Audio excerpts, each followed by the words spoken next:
ओम का नियम सबको आता है। ओम के नियम की सीमाएं पूछी जाएंगी इस साल, limitations of Ohm's law.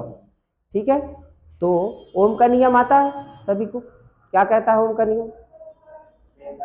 V is directly proportional to I। इसका मतलब अगर किसी सर्किट में करंट फ्लो हो रही है, मान लीजिए इस डायरेक्शन में करंट फ्लो हो रही है, वो क्यों होगी करंट फ्लो? क्योंकि हमने पोटेंशियल डिफरेंस अप्लाई किया हुआ है। तो वो कह रहे हैं कि जितनी ज्यादा करंट फ्लो हो रही हो तो समझ जाइएगा उतना ज्यादा पोटेंशियल डिफरेंस अप्लाई हुआ है। करंट का फ्लो जितना ज्यादा हो रहा होगा पर यूनिट टाइम में चार्ज जितना ज्यादा फ्लो हो रहा है, इसका मतलब पोटेंशियल डिफरेंस उतना ज्यादा है। ठीक है, जब प्रोपोर्शन का साइन हटता है तो एक कैरेक्टरिस्टिक्स आता है किसका? उस मटेरियल का जिसमें से करंट फ्लो हो रहा है, उसका कैरेक्टरिस्टिक्स को क्या कहते हैं हम लोग? Resistance R. ठीक है, अनंत कहाँ है?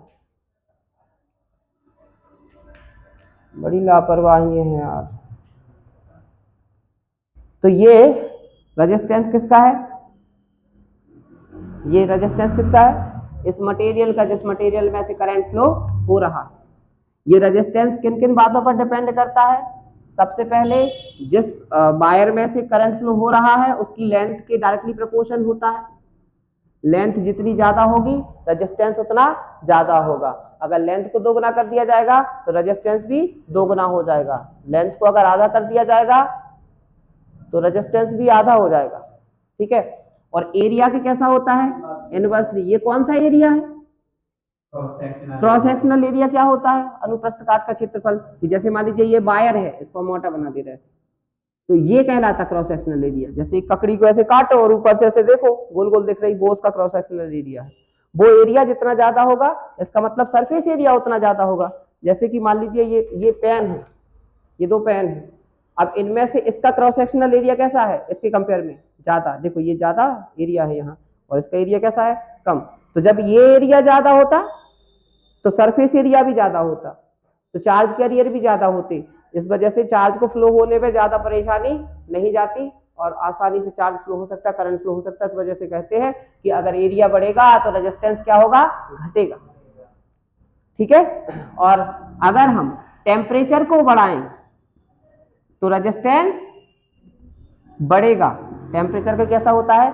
डायरेक्टली प्रोपोर्शनल होता है। टेम्परेचर बढ़ाने से रेजिस्टेंस बढ़ेगा। टेम्परेचर का रेजिस्टेंस पर क्या इम्पैक्ट होता है इसके लिए हम लोगों ने कल देखा था, है ना? टेम्परेचर कोफिशिएंट बताता है इस बात के बारे में कि कितना टेम्परेचर बढ़ाने से कितना रेजिस्टेंस बढ़ जाएगा, है ना? अल्फा जो जिसको अपन कहते हैं, जिसकी यूनिट क्या होती है? पर केल्विन। ठीक, अगर हम केवल इतनी बातों को ध्यान में रखें अभी फिलहाल में, जो कि किसके कैरेक्टर है? ये डायमेंशन है किसके? वायर के। तो इन डायमेंशंस को अगर हम एक साथ लिखें कुछ इस तरीके से L/A, तो यहां पर एक नया कंसेप्ट हम बनाते हैं रो L/A, जिसको क्या नाम दिया जाता है? स्पेसिफिक रेजिस्टेंस या फिर रेजिस्टिविटी, जिसको आप कहते हैं विशिष्ट प्रतिरोध या फिर प्रतिरोधकता, जिसको क्या कहा जाता है? रो। अब आर में और रो में क्या डिफरेंस है? देखो दोनों ही रेजिस्टेंस है। आर के बराबर रो तब होगा जब एल की वैल्यू 1 यूनिट ले ली जाए और ये भी 1 यूनिट स्क्वायर ले लिया जाए, या मान लो 1 मीटर ले लिया और 1 मीटर स्क्वायर ले लिया क्रॉस सेक्शनल एरिया, तो 1/1 आर की वैल्यू हो जाएगी रो के बराबर। मतलब रेजिस्टेंस ही क्या कहलाता है? Specific resistance. तो रेजिस्टेंस और स्पेसिफिक रेजिस्टेंस में क्या डिफरेंस है? कितना भी अमाउंट में वायर हो उसमें करंट के फ्लो को रोकने की आदत होगी तो वो प्रॉपर्टी रेजिस्टेंस कहलाती है।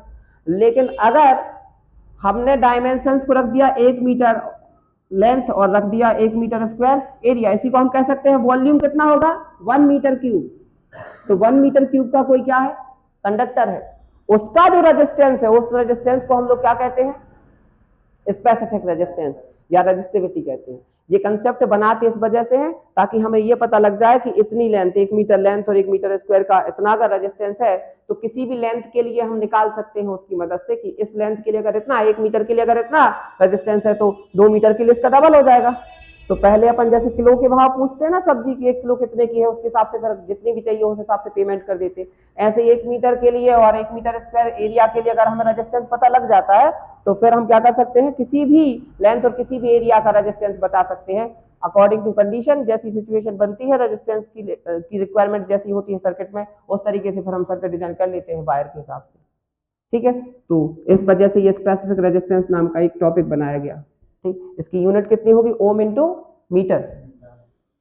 तो ये स्पेसिफिक रेजिस्टेंस है, ये रो। ये लेंथ पर और एरिया पर डिपेंड नहीं करता, याद रखिएगा, ये क्वेश्चन पूछ लिया जाता है कि स्पेसिफिक रेजिस्टेंस जो है लेंथ पे और एरिया पे डिपेंड करता, नहीं करता। क्यों नहीं करता, याद रखिएगा, कभी भी किसी भी फॉर्मूले में अगर किसी चीज को हमने फिक्स कर दिया है 1 मीटर 1 मीटर स्क्वायर या कोई भी वैल्यू फिक्स कर दी है, तो फिर वो क्वांटिटी उन वैल्यू पर डिपेंड नहीं करती, क्योंकि वो चीजें डिफाइन किया है ना हम लोगों ने उस तरीके, उस चीज को फिक्स करके। तो जब हम किसी चीज को फिक्स कर दें कि 1 मीटर और 1 मीटर स्क्वायर के लिए हमने जो रेजिस्टेंस बोला उसको स्पेसिफिक रेजिस्टेंस बोला है, तो अब चाहे वो मटेरियल हो भी नहीं, हमारे सामने मान लो अभी कॉपर नहीं है और कॉपर के बारे में पूछा जा रहा है कि बताइए इसका स्पेसिफिक रेजिस्टेंस कितना होता। अच्छा, आप 1 मीटर लंबे कॉपर के वायर और 1 मीटर स्क्वायर एरिया के लिए पूछ रहे हो, इस वजह से तो भले वो मटेरियल ना हो, भले उसकी लेंथ ना हो, एरिया भी नहीं है, वो तो जीरो है दोनों, लेकिन आप उसका स्पेसिफिक रेजिस्टेंस बता सकते हो, क्योंकि वो मेजरमेंट करके रख लिया जाता है कि 1 मीटर अगर लंबा होता और 1 मीटर स्क्वायर कैसा होता, एरिया होता, तो उसका स्पेसिफिक रेजिस्टेंस फलाना जितना भी होगा उतना होता है। हाँ, रो की वैल्यू किस पर डिपेंड करती है, टेम्परेचर पर डिपेंड करती है, मटेरियल की वैरायटी, कौन सा मटेरियल है, गोल्ड है, सिल्वर है, कॉपर है, इस पर भी डिपेंड करता है। मतलब पदार्थ की प्रकृति पर भी निर्भर करेगा, ये तापमान पर भी निर्भर करेगा ये। ठीक है, अलग अलग मटेरियल का रेजिस्टेंस अलग अलग होता है, मेटल्स का बहुत कम होता है ना, और नॉन मेटल्स का बहुत ज्यादा होता है, और मेटलॉइड्स जो होते हैं सेमीकंडक्टर होते हैं उनका बीच का होता है। तो अब आप जरा ध्यान दें, आगे एक नया कंसेप्ट और बनाते जाते हैं। एक वायर है जिसको हम क्रॉस सेक्शनल एरिया थोड़ा ज्यादा लेके चल रहे हैं ताकि आपको सारी बातें समझ आए।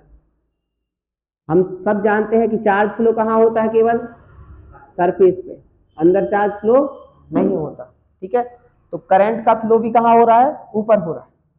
तो करंट का फ्लो जब होगा तो हम बीच में एक सरफेस लेके आएंगे, ऐसे एक सरफेस सा लेके आ जाएंगे इस तरीके से, कैसे भी मान लीजिए यही सरफेस लेके आ गए, गोल लेके आ जाओ, कैसा भी लेके आ जाओ, इसका एरिया होगा, इस एरिया की डायरेक्शन होगी। ठीक है, मान लो ये ऐसे रखा हुआ है और चार्ज ऐसे फ्लो हो रहा है। तो अब यहां पर हम चेक करना चाहते हैं करंट की वैल्यू पर यूनिट एरिया से कितनी गुजर रही है करंट। इसको करंट डेंसिटी कहा जाता है, जी धारा घनत्व, जिसकी यूनिट क्या हो जाएगी, एम्पियर पर मीटर स्क्वायर। और ये एक वेक्टर क्वांटिटी है, सदिश राशि है, ध्यान रखना अच्छे से। कैसी क्वांटिटी है, वेक्टर। यहां वेक्टर होने का रीजन ये है, सरफेस एरिया।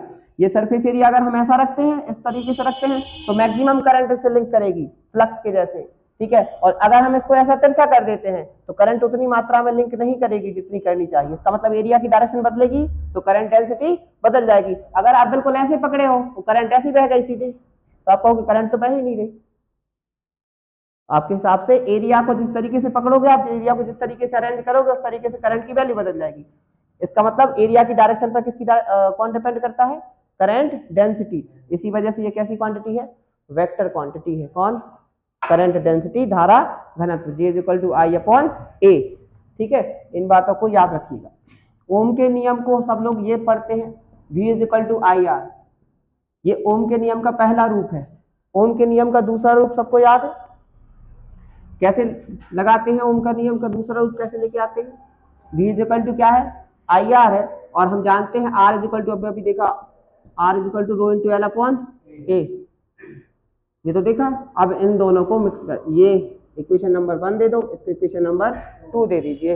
अब आप जरा देखिए ध्यान से, V की वैल्यू I, R के प्लेस पे क्या रख सकते हैं, ρ × L/A। ठीक है, ये इक्वेशन नंबर 3। अब यहां पर हम जानते हैं, अभी हमने देखा कि ρ क्या होता है, I/A क्या होता है, करंट डेंसिटी J, और रो को क्या लिख सकते हैं, इसका रेसिप्रोकल कहलाता है कंडक्टिविटी, रेजिस्टिविटी का रेसिप्रोकल कंडक्टिविटी। जैसे रेजिस्टेंस का उल्टा होता है कंडक्टेंस, ऐसे रेजिस्टिविटी का उल्टा होता है कंडक्टिविटी। प्रतिरोधकता का उल्टा क्या होता है, चालकता। ठीक है, रेसिप्रोकल।